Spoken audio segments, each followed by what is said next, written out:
نبي الهدى لا تنسني من شفاعتي يا رسول الله. Assalamualaikum warahmatullahi wabarakatuh. Alhamdulillahi rabbil alamin. Wabihi nasta'inu ala umurid dunya waddin wa sallallahu ala sayyidina Muhammadin khatamin nabiyyin wa ala alihi wa sahbihi ajma'in, amma ba'du. Pemirsa Dial Mustafa channel dimanapun Anda berada, di bulan Ramadan ini kita bersyukur kepada Allah Subhanahu wa Ta'ala masih diberikan sehat walafiat untuk bisa mengerjakannya.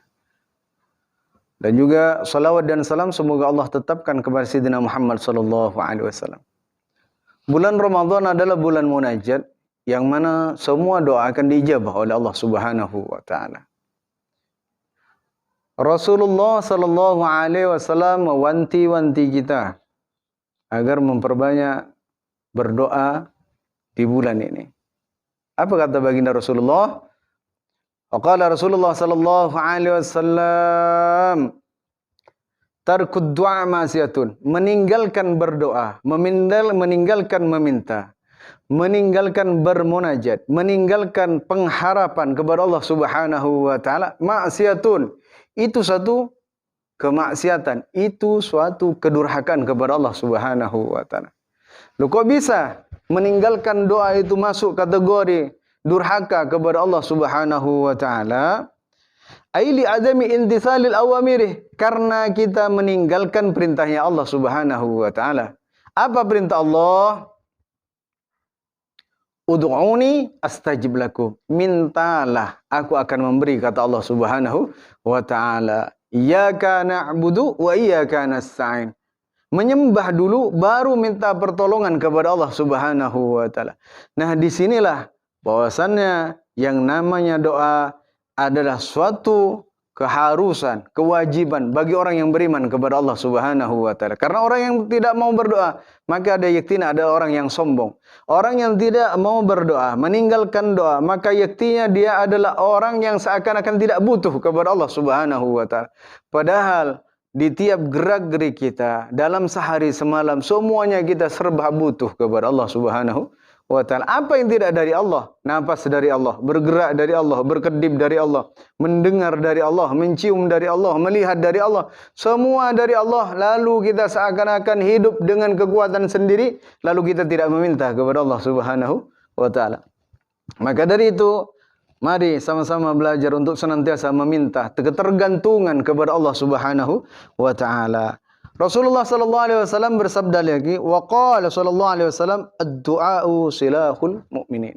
Doa itu adalah pedangnya orang mukmin.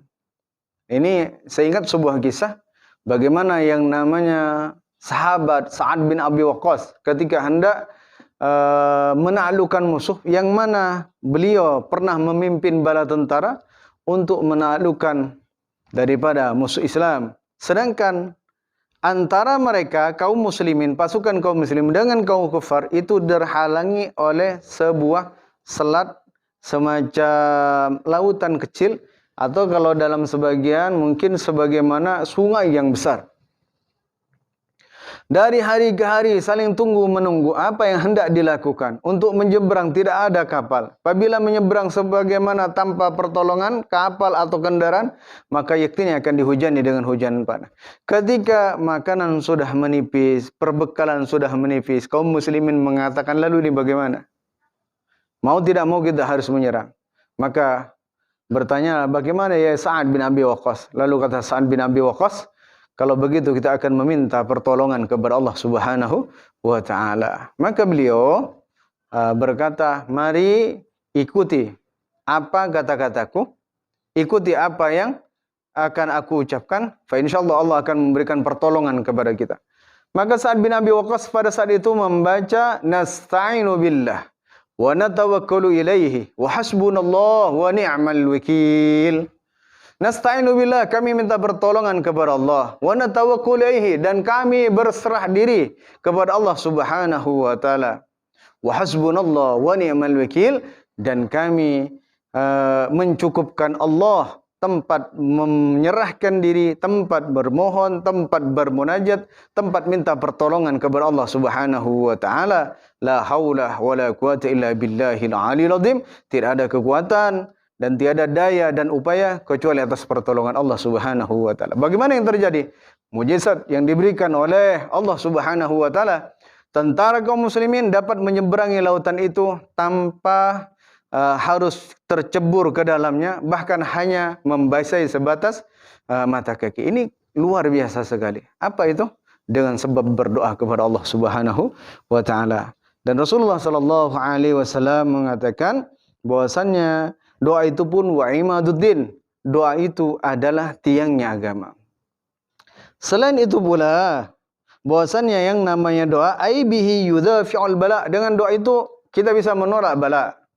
Sebagaimana kama yudafi'u adawahu bisilah, sebagaimana kita mementalkan musuh, mengalahkan musuh dengan senjata.